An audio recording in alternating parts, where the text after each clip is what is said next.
Hi everyone. How are you today? Let's learn English conversation with me. 14. Minimum balance requirements.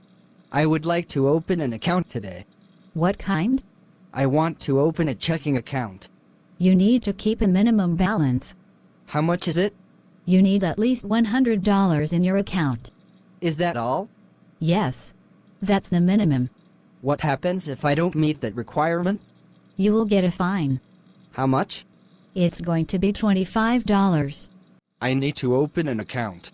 Do you know what kind you want to open? I want a checking account. Do you know what the minimum balance is? What is that? You need to keep it at $100. That's it? That's the least amount you can have. What'll happen if I don't maintain that? We will fine you. How much will I be fined? You will be fined $25. I want to open an account. What kind of account do you want to open? I want to open a checking account. Do you know the minimum balance you're required to keep? How much is that?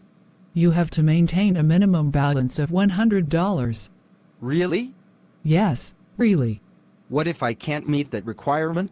You will be fined. How much is the fine? It's going to cost you $25. Thank you for watching my videos. Please subscribe, like and share to channel Dan Sreyoun in order to get more video. Thank you.